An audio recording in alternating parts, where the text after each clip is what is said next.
This is Let's Talk Business with your hosts, Marc Ebinger and Heather Boehme. Now, here's Marc. Welcome to Let's Talk Business, a show that highlights and promotes entrepreneurs to learn more about their vision, goals, and marketing strategy.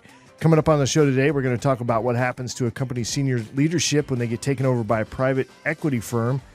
In studio with us today is Rick Love, the president of Vintage Air, a company that manufactures performance air conditioning and climate control systems for classic cars, trucks, and specialty vehicles. Rick, welcome to the show. Excited to be here, Mark. Thanks for asking me on. Excited to have you here. I was looking at some of the pictures from your guys' website, and there was a Ford Bronco, a brown one on there, right? It's a regular Bronco, and I'm like, wow, that takes me back to the day. I like looking at those vintage cars. You guys ever do a Chevy Love? You know, we haven't done a Chevy Love yet. That's one of those things that, now, I'm not saying nobody has, because a lot of our systems that we manufacture are, I don't want to say universal systems, but they're systems that can be used in about anything. So I'd be surprised if at some point one of our systems has not made its way into a Chevy Love pickup. I don't know. I think I'd like to go buy that old Chevy Love I used to have. That was my first vehicle. It's really cool. All right, I'm your host, Marc. You're dating yourself there. I am. I'm dating myself. I'm your host, Marc Ebinger, the owner of Kruger's Virtual Staffing, a company that specializes in hiring virtual assistants from outside the United States. And I am Heather Boehme, a certified business coach who focuses on vision and clarity. It's a lot easier to get where you're going if you know where that is. Love it. Did you work on that saying? No, I just made it up right now. You did? I thought you should be on vacation. I really go off the cuff a lot better. And if I plan it, it sounds really bad. Canned, yeah. Canned, yeah. I don't look good on paper. I look good just like this. Quick reminder to follow our podcast on all the social media channels, of course, YouTube, and, of course, podcast, Google Play, Spotify, iTunes, and all of that. So if you want to listen or if you want to watch, we got it all. You can get to them easily by visiting our website at satalkradio.com. All right, so, Rick, Vintage Air. How did you end up at Vintage Air, and what is Vintage Air? Well, Vintage Air, as you mentioned in your introduction, we're a San Antonio-based manufacturing company. We design, develop, and manufacture climate control systems, primarily for the classic car, muscle car, classic truck marketplace. We do a little bit of OEM manufacturing. Some people may be familiar with the Ford GT, the flagship for Ford. Their two-seat mid-engine supercar. They're on their second iteration of that now, the 2004 to 2007 model. We did the AC for that vehicle, and also for the current, the 2016 and up Ford GT, we do that as well. We do some other small OEM projects, but primarily we're an aftermarket company that focuses on the classic car market. And how big are you guys here in San Antonio? We have 160 employees, so we're on the northeast side of town, out towards the Roland Oaks area out there in Bracken. And that's our third location. We've been in business now for 47 years, so we've been in San Antonio a long time. You guys have been awarded Best New Product Awards by SEMA, the Specialty Equipment Manufacturing Marketing Association, association. Do you remember what those awards were for? Yeah, for several of our new systems. In fact, we got an award for our newest, what we call our Gen 5, our newest system.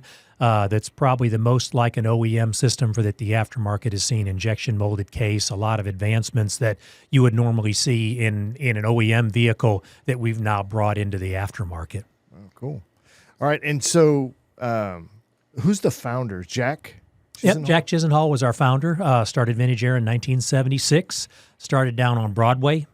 He was an entrepreneur and grew up around old cars, hot rodder from a young age, and wanted to get into manufacturing. He served in the Air Force, and then when he got out of the Air Force, he wanted to manufacture hot rod parts. And looking around to see what niche needed to be filled, living in San Antonio, air conditioning made a lot of sense. So he got into business, and in the early years of the business, he also did some OEM work as well. And that was back in a time, back in the mid-'70s, where you could still buy a car off the lot that didn't have air conditioning, and Jack did a lot of trucks and Dodge Darts and things like that didn't have air originally, and added air conditioning to them for the San Antonio market. So he did some of that. Meanwhile, developing systems that were designed specifically for old cars and for the packaging restraints that you have, constraints that you have, the space available, and the performance that you needed and things. So that was always his main goal, and he kind of ratcheted up to that. How long have you been with the company? I've been with him full time since '98. I worked for Jack. I met Jack in the early '80s.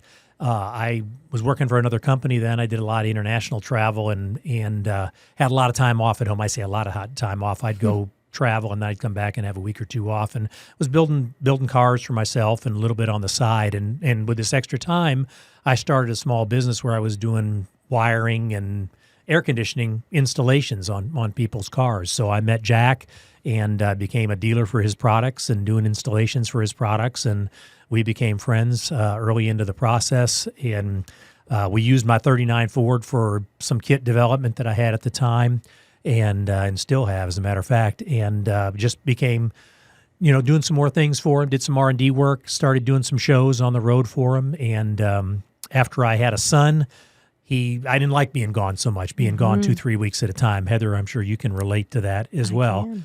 And so we kind of got together and ended up going to work for him full-time in '98. So been there 25 years now. So tell me what it looks like, because he started this company in the 70s. Yeah. And obviously it had success. He's building parts, creating this niche need. But you've gone from coming on in '98 in a sales R&D capacity Right. to being bought out by a private equity firm. What did the scale look like before you guys?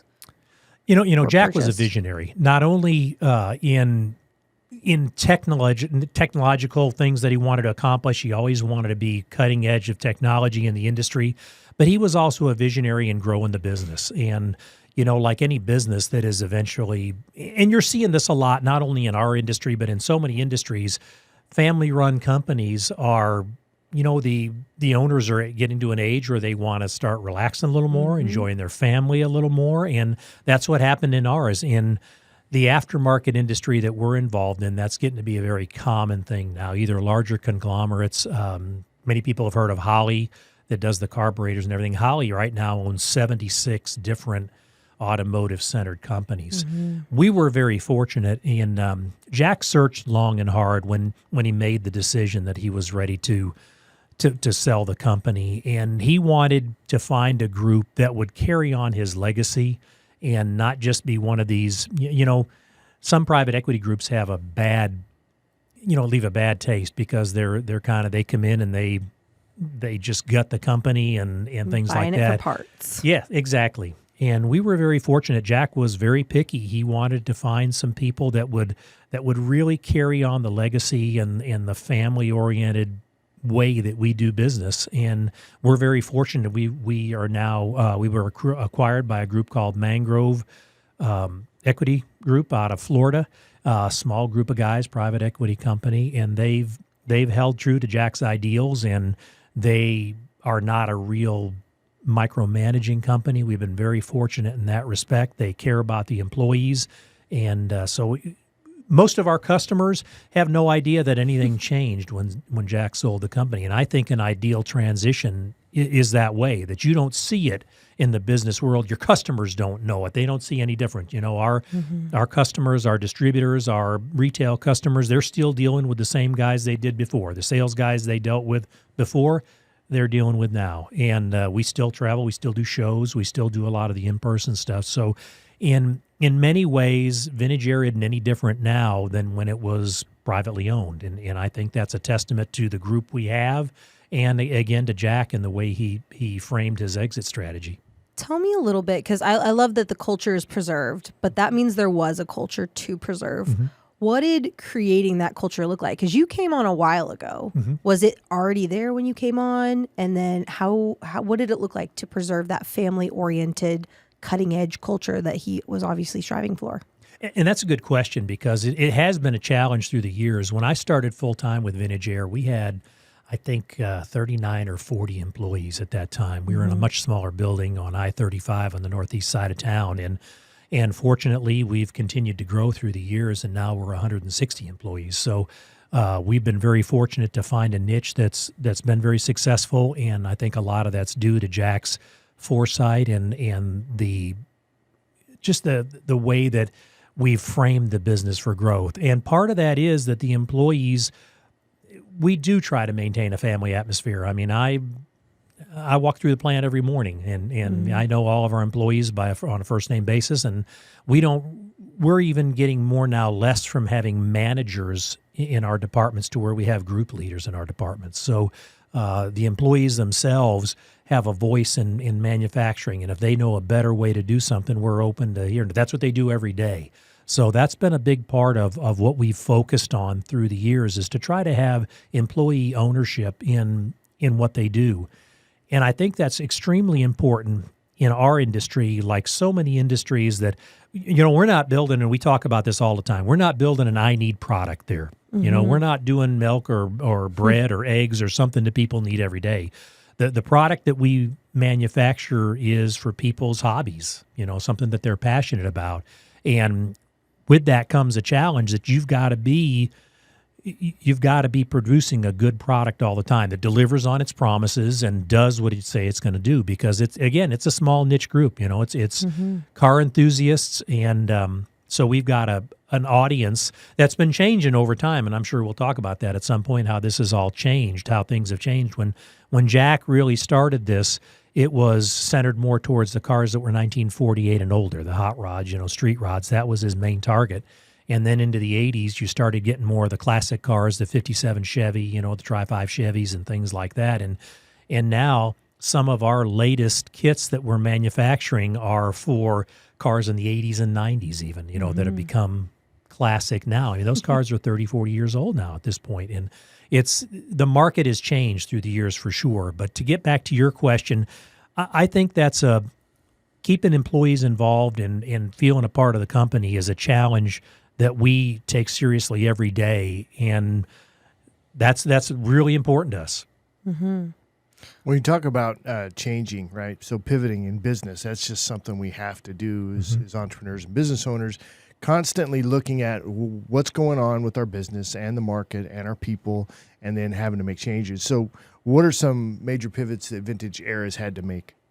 Well, again, like I mentioned earlier, a big part of it is what defines a classic car or a hot rod or a muscle car. When I grew up, a 68 Camaro was I graduated high school in the late 70s, and a 68 Camaro was what the car everybody wanted, a Camaro or something like that. Previous to, the little guys that are a little older than me, it was the 50s Chevys and things like that, and then you watch American Graffiti, and of course it was the street rides, the 32 Fords and things like that. But now, in fact, my daily driver is, and I drive an 87 Monte Carlo. I've got an old Aero Coupe Monte Carlo. And it's interesting to me that, as I mentioned earlier, I've still got the 39 Ford I built in the early 80s that was my daily driver then. I can drive that 39 to work, and I do fairly often. I'll stop and get gas, and a lot of people don't even pay attention to it. It doesn't even resonate with them. But that silly old Monte Carlo that I drive every day, I stopped and got gas on the way over here, and a guy came over, "Hey, is that car for sale? Do you have, and a younger guy, but that's a car that he can relate to. He saw that growing up. When he was younger, that was what a car that guys had. And, that whole nostalgia thing, we've got to recognize that changes as So as a company, you guys have to change, because you're not just going to do the 50s cars or the 60s cars. Right. You're doing 70s, 80s, and 90s. Yes. So that's a whole retooling. That's a whole new thing, right? Yeah, so it is. Is that how you end up with 160 employees? Because you're doing 50s and 60s and so forth? And another thing that's changed dramatically is trucks have become a huge part of our market. And that's been growing for the last, 20 years for sure. But in the last 10 years, trucks have become a huge part of the classic vehicle market. And I didn't see this coming as quickly as it's happened, but you look at some of the old pickups, and when I say old, I'm referring to 67 to 72 Chevy pickups, and then 73 right up to the mid 90s with the Chevy pickups. Those and the Fords as well. I don't want to just target Chevrolets, but trucks have become such a huge part of the classic car market, especially in the South. Trucks have always been a part of what we do, our heritage here, and it's always been a truck area. But they've become, you see guys put as much money into restoring or hot rodding a pickup now as you used to see in just a high-end car. And a lot of guys are driving them every day. That's another advantage of that. 86 Ford F-150. It was my first ever car, truck, whatever. I got it for $500. If you'd held on to it, you'd be making some money on that now, Heather, right? I'll tell you. It had the dual gas tanks, and Yep. I would run out of gas and just flip to the other one because the gas gauge didn't work. It was, I would honestly love to hold on to it, but it needed a lot of work. Right. So obviously there's pivoting in the type of car that is the classic. So that's going to always be shifting and changing as time goes by. But then there's also the economic factor too, because I love how you said it. We're creating a want, not a need. And you acknowledge that and recognize it. So how have you guys been pivoting and shifting as inflation rises and people's pocket money and the extra fun money decreases with this market? Well, we try to produce systems that provide the best value that you can. And again, our average system for a complete system for a vehicle is going to run in the, the $200 to $2,300 range for everything. Engine bracket, compressor, your condenser, and your inside unit and everything. So you're looking at a fairly large investment, and the majority of our market is, we're not dealing with wealthy people. Most of our hobbyists are, blue collar people, and so we try to maintain the best value that we can.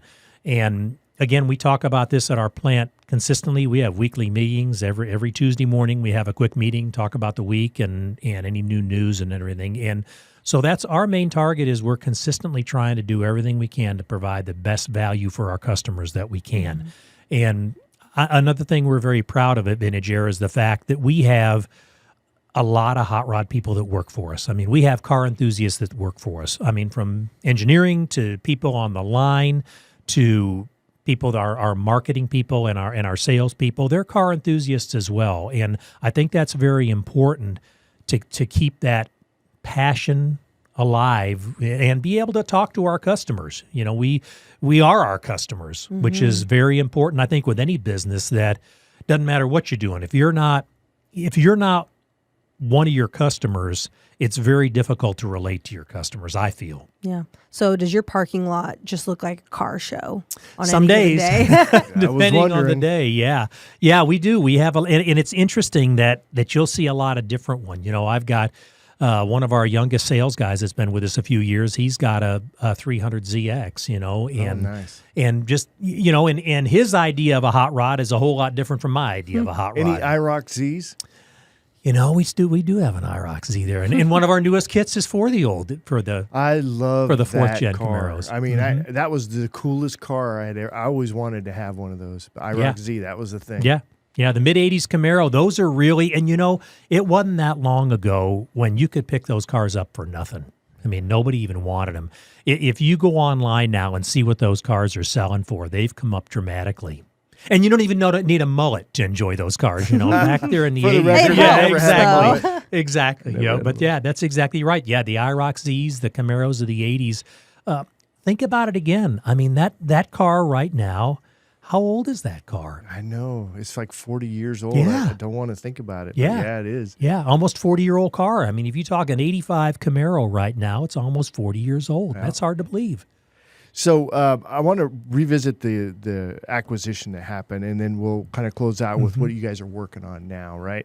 But so when you guys were acquired by that by the private equity firm, the senior leadership that was there, what happened with that? What does that look like for you guys? Was everybody happy? Tell me about that. With any change of that magnitude, there's always uncertainty, and there was a lot of uncertainty when the whole process was begun and through. But the senior leadership that was in place under Jack, I think any good private equity group that's smart, if you've got a company that's working well, continuing to grow, and it's good people, why would you not retain those people to keep that continuity in place? That's very important to me. Our group saw that as one of their top priorities. When they were in negotiations with Jack, I mean, that was one of their first questions. What does your top management look like? Are they interested in continuing with the business? That was one of their deciding factors. So they wanted the senior leadership to continue on. Yep, very much so. Yeah, they met with us very early, and we had conversations with them, and just to see what the synergy was between, for use of a buzzword there, I guess, if nothing else, but just see what compatibility was like and all of that. And it was very important to our group to keep our senior leadership and management in place because the company was functioning well. It's not like, and that's one of those things, there's different reasons companies are acquired. In some cases, the companies are failing and they're making a bunch of bad decisions. As a coach, you've seen that many times, right? But our company was on a good trajectory. Jack had us on a good trajectory. So the private equity group that we worked with, it was important to them to keep that group of leadership in place. So what happened with Jack? Is he still with the company? What's his position now? He still does some shows for us. I mean, kind of an ambassadorship, if for want of a better word. Comes by, we have lunch at least once a month and things like that. And he still owns the building, and he's still the landlord of the building and everything. He retained ownership of the building, and he's still a car guy, so he's got his own cars that he's playing with and everything. And so as far as a type of day-to-day involvement, no, not at all. I mean, he stepped away. If he wanted to do that, keep in a day-to-day involvement, he'd have continued to own the company. So why did he want to sell it to a private equity firm? Why was he ready to retire? What was the deciding factor there? I don't know if retire is the right word. More of just step back and have more time with his family. He had grandkids and wanted to spend some time with them, wanted to do some traveling, and he and his wife have done that, continue to do that, and just not have to worry about the day-to-day operations of the company like he'd done for 45 years. So it gave him an opportunity to have a little more freedom than he'd had in many years. So, but he didn't set out to find a private equity group. He just decided to, that it was time to maybe make a change in company ownership. And if it was another family-run business that was looking to add another company to their group, that would have been fine too. It just, there was the group that ended up being the best fit was a private equity group. So I don't think he set out with that in mind to find a private equity group for ownership. It was just, that was the group that stepped forward that had the best deal, the best fit. So I have a little bit of a different question. How early on did you as senior leadership know that he was searching to sell the company? Well, he brought us in. I was at the time executive vice president, and he brought myself and several of the other senior leadership in when he made the decision. So we knew very early on. So we were part of the group that worked with several people that were interested in the company. So he was very upfront and very transparent from the beginning, and I respect him for that. I mean, he again, like Jack has always been, he wanted the best for his employees and the people that had worked with him for years, because our senior leadership, myself and our current VP of operations, Ryan Zwicker, we started within months of each other full-time in 98. So we'd worked with Jack a long time. And again, we were friends along with being employees of him. So he wanted the best for us and his employees. So we were brought into the process very early. Mm-hmm. And I like that. I think a lot of business owners, they either don't have an exit strategy, and then when they finally do decide, you know what, I'm going to try to sell it, but we're not going to tell people. And there's two sides of that coin. It's trying to scramble to be ready to exit. Right. And that's a whole process in itself, because if you've been running without systems and processes and clear structure, it's hard to sell. And the other end is without the buy-in from your team. If they get a whiff of it, all of a sudden it causes so much instability, and all the cooperation that you need to sell a business, gone. I mean, not out of spite, I don't think, but out of just insecurity. What's going to happen to us? Right. No, there's no worse feeling than uncertainty. It doesn't matter what you're doing. I mean, uncertainty, and so I think it was very smart of him to bring us in. And again, we worked with several people that had interest in the company, and, gauging our level of comfort with those groups was a big part of the final decision on which company to go with. And I think that's, in some ways, you see that because I've seen a lot of businesses in our industry be acquired through the last few years. Again, because a lot of these entrepreneurs that started these businesses have gotten to the age where they're ready to do something else. So I've seen it happen both ways. And the companies that have had the most success post-acquisition, it seems like, have been the companies that had their leadership involved from the beginning. And there's a comfort level with that next phase of ownership. Well, yeah, as an employee, you want continuity of of power, right? Or a position or whatever. You don't want to be worried about whether the ground's going to go out from underneath you. You know what I mean? So what's coming up for Vintage Air? What are you guys working on? Anything new you want to share?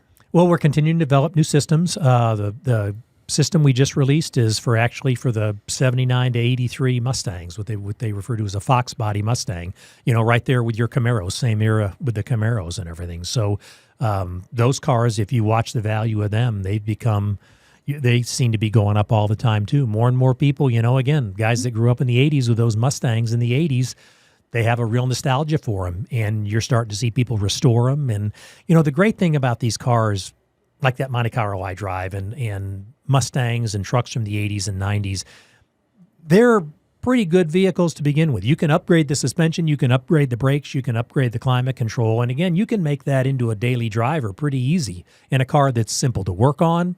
It's not fully computerized like some of the later model vehicles. I don't know if I like all the computerization anyway. It's like you get into your car and you got all this stuff going on. Well, it's like expensive to fix. Yeah, exactly. It's a nightmare to fix the computer system. I mean, oof. And you look at the pricing these days. What's a new truck cost? If you looked at a new, a new pickup these days, what they cost? 45 grand. 45 for a base level. For basic. For a decent pickup anymore, you're $70,000-$80,000 without a problem, and you can build you a nice mid-'80s Ford Chevrolet pickup for less than that. And the great thing about it is it's continued to hold its value or go up in value every year, rather than just having that that value going away every day. And for a car guy, it's nice to have a vehicle that you can still tinker with and work on without having to have all the computerized stuff. So I think there's, like most nostalgia, there's that return to simplicity, right? I mean, that's what nostalgia is in so many ways. It's a return to simplicity. So there's a lot of benefits to that. I think my next car is going to be an IROC-Z. I'm going to go get one tricked out. And you got wraps now, Jennifer's right? So I can wrap this, it like, how I dang want it. to wrap it. I can, no joke, I can still picture out in front of a strip mall in Klamath Falls, Oregon, out in front of right where the music store was, and there was a white IROC-Z pulls up, and I can still hear the sound of it. And I just thought that was the coolest car ever. You know what I mean? Isn't that weird that made such an impact on me? But I love it. I love what you're doing too. And because it's recycling is not the right word, but it's just like reconnecting us to our childhood in a way. And that's the nostalgia you're talking about. But air conditioning is a thing. You gotta have air There's conditioning. nostalgia, and then there's just basic needs, especially in San Antonio. Well, in so many places. I mean, and if you're going to hot. drive a vehicle anymore, the first hot rod I had was not air conditioned. And, I was early 20s and stuff. It wasn't that big a deal at that point. But, man, you go out on a date or something, it's really hard to... Or get hit traffic. It's exactly right. You used get to have stuck in no traffic AC. and how miserable that is. It was And fine until we've you all hit stop become... and Think go. how many, when you grew up, was every car you had when you grew up air conditioned? In most cases, Couldn't tell you. So I was from wasn't. Northern California, Southern Oregon. We didn't have air conditioning; wasn't really needed there until I ended up here in Texas. And it's like we actually had a '78 Chevette that we drove to Texas in, me and my wife, and it didn't have air conditioning. And we quickly realized we need a car with air conditioning. Yeah. Now you can tell a young broke person because their car's AC went out and they haven't fixed it yet. I had back when I was in my early 20s, I got one of those styrofoam coolers. So we're talking R&D. Yep. I got a styrofoam cooler with ice in it and a little air duct coming out of it and a fan that I would plug into my cigarette lighter. And that was my air conditioning in my car because I had an hour-and-a-half commute into my job at Dallas. Man. I was 22. That's very similar. It's funny that you say that, Heather. If you look at some of the old pictures, when you see that old hang-on air conditioner they used to put outside the car, and that's just what it was. I mean, it was basically a tube that you put ice in, and the ram air of going down the road, you ran air through it across the ice, and it hung over the window, and that's what came in the car. That was very early. So you were basically emulating what was a sold product years ago. That's For crazy. a lot cheaper, probably. Well, I don't know if you guys have heard the joke about our generation is going to start a revolution, and it's like your generation can't start a lawnmower, and so I can't even imagine this generation coming up with something like that. Oh, Mark, you think my dad built that? Even better. He put that together for me, and I was just like, thank you. Aw. Because I couldn't swing the $600 it was going to take to get my fan belt fixed. that would allow my AC to be fixed. Final question, because I want to understand the pricing. So you said it's in that $2,000 range or whatever, right? But then you got installation. So Correct. if, like me, I'm not a car guy, what would be the process for me to get something like that done? I go to you, here's my car, this is what I need. You guys put it in or you send me somewhere else? How does that happen?